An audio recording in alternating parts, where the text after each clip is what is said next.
लगातार बस्तर में नक्सल विरोधी अभियान में पुलिस को बड़ी सफलताएं मिल रही हैं।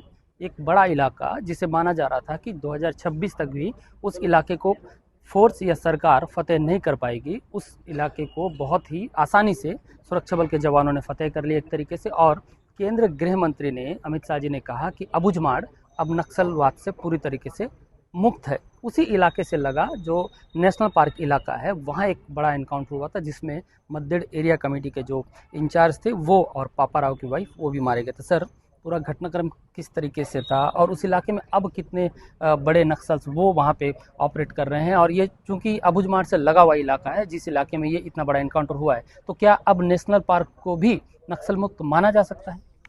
जिला बीजापुर के नेशनल पार्क इलाके में कांदुलवार क्षेत्र में माओवादियों की उपस्थिति का सूचना के आधार पर सुरक्षा बल, जिसमें डीआरजी, एसटीएफ, बस्तर फाइटर या अन्य जो बल अभियान के लिए रवाना हुई।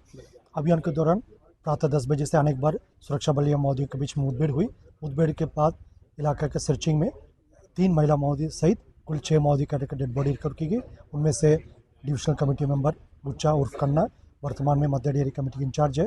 डिविजनल कमेटी मेंबर उर्मिला जो Dandakaranya special zone committee member और साउथ सब जोनल ब्यूरो के इंचार्ज पापाराव की पत्नी और वर्तमान में पामा डेयरी कमेटी के सचिव भी है, उनका डेड बॉडी। और अन्य जितना भी एरिया कमेटी मेंबर जिसमें जगत है, पार्टी मेंबर्स देवे, भगत और मंगली, इस प्रकार 6 माओवादी कर जिनके ऊपर कुल 27 लाख के इनाम घोषित थे, उनका डेड बॉडीज रिकवर किए गए थे। और मुठभेड़ सेल से 2 इंसास राइफल, एक 303 राइफल और काफ़ी बड़ी संख्या में अन्य आर्म्स अम्युनिशन भी बरामद किए गए थे। आसपास इलाके में अभी भी DRG, Bastar fighter, STF, CRPF एवं माननीय सुरक्षा बल द्वारा लगातार सर्चिंग की जा रही है।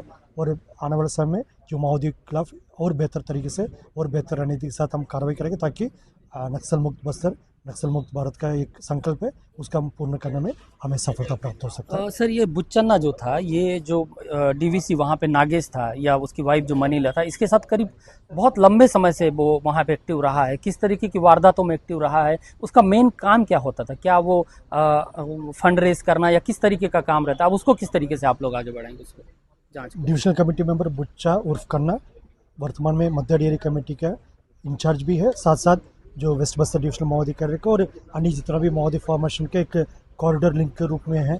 और कोई सप्लाई के लिए भी उन्होंने एक लिंक के रूप में काम करते थे। और माओवादियों का अन्य जितना भी गतिविधि है, उनका फंड से लेकर अन्य जो लीगल सपोर्ट है, जितना भी उनका ओवरग्राउंड एक्टिविटीज़ का कोऑर्डिनेटर के रूप में भी ये सक्रिय रहा।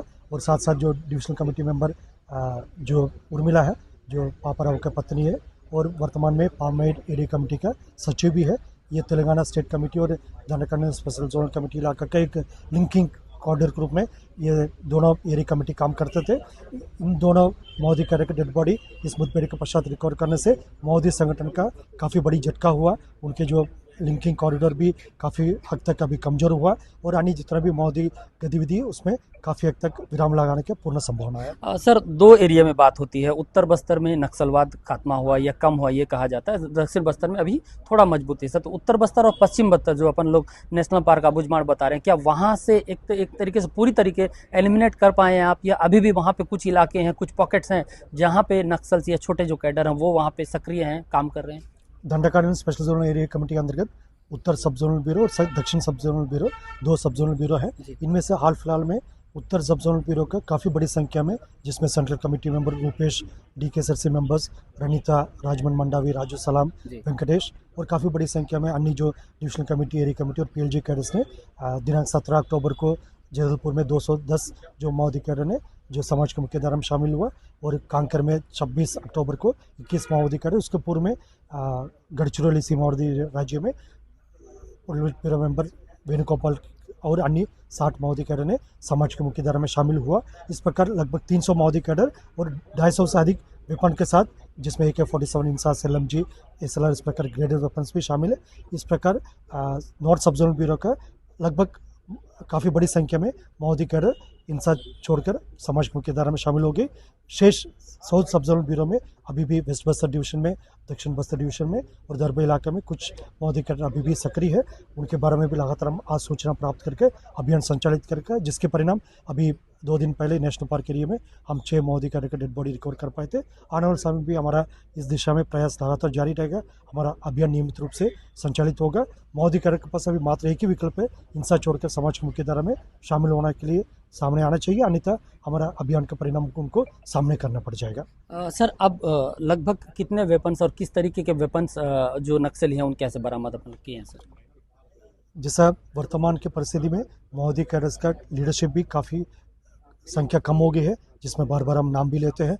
Police bureau member Dev ji है, गणपति है, सेंट्रल कमेटी मेंबर्स में संग्राम हो गए, हिडमा हो गए और गणेश के हो गए, और divisional Dandakaranya special zone committee members में पापा राव और बारसादेवा, इस प्रकार काफ़ी गिने चुने जो माओवादी लीडरशिप बचा हुआ, और नीचे लेवल कैडर्स की संख्या काफ़ी हद तक कम हो गई है। उनके पास भी एक ही विकल्प शेष बचा है, हिंसा छोड़कर समाज की मुख्यधारा में शामिल होने के लिए आना चाहिए, अन्यथा हमारा अभियान का परिणाम को उनको भुगतना पड़ जाएगा। अच्छा, दो चीज़ें निकल के आती हैं। प्रधानमंत्री जी ने भी एक बार कहा था अर्बन नक्सल को लेकर, एक तरफ आप ग्राउंड पे लड़ रहे हैं, ग्राउंड जीरो पे लड़ रहे हैं, लड़ाई हो रही है, मुठभेड़ हो रहे हैं, उसमें सफलता भी मिल रही है, लेकिन एक अर्बन नक्सल की बात निकलती है। ये जो आज मुठभेड़ हुआ, इसमें भी क्या ऐसा कुछ लिंक मिला है कि ये लोग अर्बन नक्सल्स के उसमें टच में थे या उस तरीके से ऑपरेट कर रहे थे? जो माओवादी संगठन के खिलाफ हमारा जो अभियान है, मल्टीपल फ्रंट में हम लड़ाई लड़ते हैं।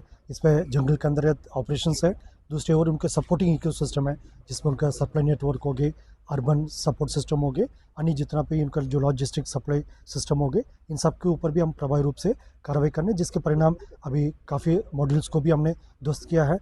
पुलिस के अलावा, सिक्योरिटी फोर्सेस के अलावा इन्वेस्टिगेटिंग एजेंसीज है, जिसमें NIA है, नेशनल इन्वेस्टिगेशन एजेंसी है, स्टेट इन्वेस्टिगेशन एजेंसी है, इस प्रकार अन्य एजेंसीज, और सुरक्षात्मक कारण से बाकी एजेंसीज का नाम मैं नहीं बता पाऊंगा, लेकिन सभी ने एक इंटीग्रेटेड अप्रोच के माध्यम से कार्रवाई करने के परिणाम स्वरूप जो माओवादी का जो बेस है काफ़ी हद तक अभी समाप्त हो रहा है, उनका कॉरिडोर ध्वस्त होते जा रहा है, उनके क्षेत्रफल सिमटते जा रहा है, उनके पैर के नीचे से जमीन खिसकते जा रहा है, और माओवादी संख्या बल भी कम हो रहा है, क्षेत्रफल भी कम हो रहा है।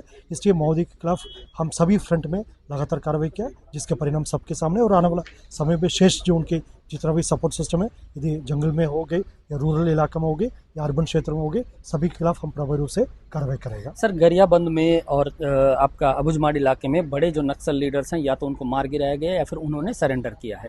अभी भी ऐसे कौन से बड़े नक्सल्स हैं जो एक्टिव हैं, सक्रिय हैं, और सबसे बड़ी चुनौती किसको मानते हैं? और क्या आप मानते हैं कि टारगेट 2026 मार्च 2026 से पहले एनकाउंटर उनके साथ हो सकता है, या वो सरेंडर करके आ सकते? इस तरफ क्या आप पहल कर रहे हैं? भारत सरकार और छत्तीसगढ़ शासन के एक स्पष्ट मंशा है, नक्सल गतिविधि को पूर्ण रूप से समाप्त करना है। नक्सल मुक्त बस्तर, नक्सल मुक्त छत्तीसगढ़ और नक्सल मुक्त भारत है। इसी दिशा में लगातार हमारा सुरक्षा बल और अन्य जितना भी एजेंसी से समर्पित होकर संकल्प लेकर काम कर रहा है, जिसके परिणाम सबके सामने है। और शेष जो अन्य माओवादी कैडर, जिसके नाम भी मैंने पूर्व में लिया है, पुलिस ब्यूरो मेंबर्स में देव जी है, और गणपति हो गए, सेंट्रल कमेटी मेंबर्स में संग्राम, हिडमा और गणेश के, और DKSC लेवल के कैडर्स में पापा राव, बारसादेवा, इस प्रकार बहुत गिने चुने माओवादी कैडर्स है, और अन्य जो शेष जो नीचे लेवल के कैडर्स है, वो सबके बारे में हम लगातार इंफॉर्मेशन और इंटेलिजेंस इनपुट संकलित करते आ रहा है। उनके खिलाफ हम अभियान भी लगातार जारी रखा है। समय रहते हुए यदि सामने आकर वो समाज की मुख्य धारा में शामिल हो जाएगा, अच्छी बात है, नहीं तो हमारा अभियान का परिणाम उनको भुगतना पड़ेगा। ये अपील के साथ साथ ये चेतावनी हम बार बार देते आ रहे हैं। इसके कोई अनसुनी करेगा, इसको कोई अनदेखी करेगा, फिर उनका परिणाम को सामने करना पड़ेगा। सर, आखिरी एक दो सवाल हैं। 5 दशकों का नक्सलवाद का यहाँ पे इतिहास रहा है, लगातार नक्सल विरोधी गतिविधियाँ चलती रही हैं, नक्सल हत्याएं भी यहाँ होती रही, और पुलिस लगातार उन इलाकों में जहाँ नक्सली है वहाँ पे कार्रवाई भी करते रहे। तो 2026 का टारगेट केंद्रीय गृह मंत्री के देने के बाद ऐसा क्या बदला, ऐसा कौन सी रणनीति बदली, या ऐसा कौन से टेक्नोलॉजी का इस्तेमाल किया जा रहा है, इतनी जल्दी सफलताएँ मिलती हुई दिख रही है? प्रतिबंधित एवं गैरकानूनी CP माओवादी संगठन के खिलाफ हमारा जो अभियान है, वो भारत सरकार और छत्तीसगढ़ शासन के जो स्पष्ट एक संकल्प के साथ, और क्षेत्र की जनता की इच्छा भी हुई है, क्षेत्र के जन जन के मन में भी यही बात है, नक्सल गतिविधि पूर्ण रूप से समाप्त होना, इलाका का एक सकारात्मक आइडेंटिटी प्राप्त होना चाहिए। इधर का नकारात्मक जो आइडेंटिटी है, जैसे ID घटना के माध्यम से नक्सल गतिविधि कारण से पूर्व में बन गए थे, उसको बदलते हुए एक पॉजिटिव आइडेंटिटी क्षेत्र को मिलना चाहिए। उसी दिशा में लगातार सुरक्षा बल ने और स्थानीय प्रशासन ने, सभी स्टेक होल्डर्स ने काम किया, जिसके परिणाम सबके सामने हैं। और इसमें समय के हिसाब से अलग अलग एक जो मोडस ऑपरेंडी अपनाए जाते हैं, एक कार्य योजना बनाए जाते हैं। विगत 2 वर्षों में जो कार्य योजना हमारा एक पंचतंत्र कार्य योजना है, जिसमें विश्वास, विकास, सुरक्षा, सेवा और न्याय है। ये सभी पांचों फ्रंट में हमने कोऑर्डिनेटेड एफर्ट के माध्यम से कार्रवाई किया। इसलिए पांचों दिशा में हमको लगातार अच्छी सफलता प्राप्त हुई है, सकारात्मक परिणाम हमको प्राप्त हुई है और आने वाले समय में भी इस विषय को लेकर हम ना सिर्फ नक्सल ऑपरेशन साथ साथ जो हमारे विकास कार्य को भी गति देने का और क्षेत्र की जनता का भी साथ संबंध को मजबूत और मधुर करना है और क्षेत्र में जो वंचित लोग रह गए उनके लिए भी न्याय दिलाने का ये सब दिशा में लगातार काम हो रहा है, जिसके परिणाम आने वाले समय और सकारात्मक रहेगा और नक्सल गतिविधि को हम भारत सरकार और छत्तीसगढ़ शासन के मंशानुरूप पूर्ण रूप से आने वाला बहुत जल्दी समाप्त करेगा। सर, एक कर्रे गुट्टा का सवाल है, उससे पहले एक सवाल पूछता हूँ। अबुझमाड़ इलाके में एलिमिनेट आप लोगों ने कर दिया। केंद्रीय गृह मंत्री जी ने कहा कि अबुझमाड़ से नक्सलवाद समाप्त हो गया, लेकिन वहाँ एक दूसरी चुनौती ये है कि आईडीज वहाँ पे प्लांटेड है नक्सलियों की तरफ से, स्पाइक होल्स वहाँ पे रखे गए हैं जो अब लोगों के लिए परेशानी। जो हमसे कुछ लोगों ने बात की तो उन्होंने बताया, उसको लेके क्या कुछ आप लोग प्लान कर रहे हैं, कैसे उसको निपटेंगे? बस्तर संभाग के अंतर्गत आईडी, दोनों प्रेशर आईडी और कमांड आईडी सुरक्षा बल के लिए और क्षेत्र की जनता के लिए भी काफ़ी बड़ी एक चुनौती रहा, विगत समय में भी रहा और वर्तमान के समय भी उस चुनौती का कम आंकलन नहीं कर रहा है।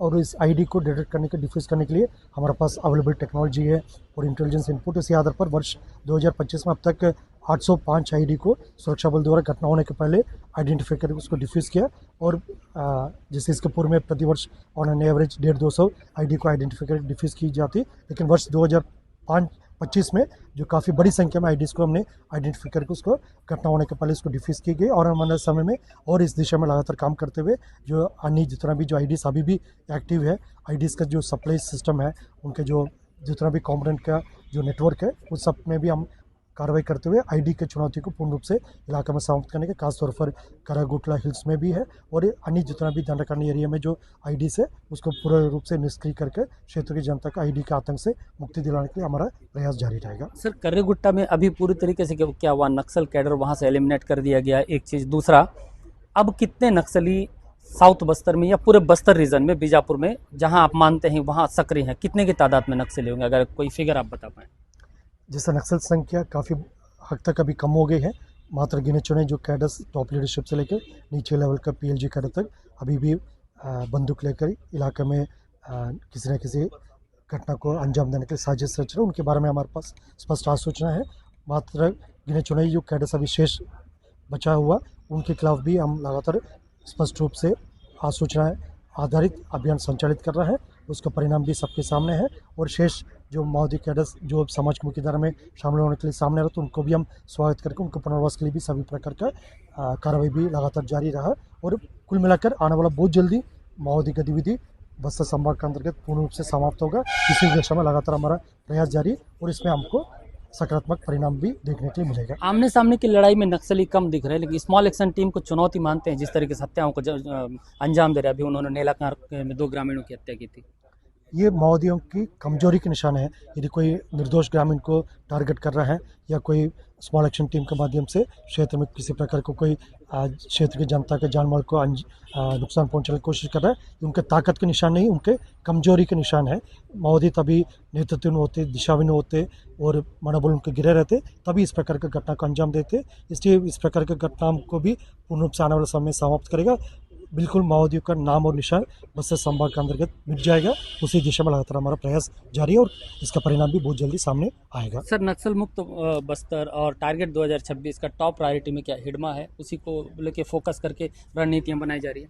जो माओवादी संगठन के जो भी कैडर यदि उनका पोलिट ब्यूरो मेंबर हो, सेंट्रल कमेटी मेंबर हो, डिविजनल कमेटी मेंबर हो या नीचे लेवल का जो भी मेंबर है, सभी के बारे में हमारे पास स्पष्ट आसूचना है। उनका मुख्यधारा में लेने के लिए हमारा अपील और प्रयास भी लगातार जारी है।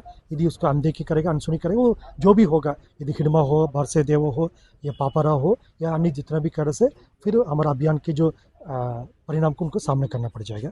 और धन्यवाद सर। ये थे बस्तर आईजी पी सुंदरराज और इन्होंने जी मीडिया के सभी सवालों का बखूबी जवाब दिया है। बीजापुर से मैं पवन दुर्गम, जी मीडिया के लिए।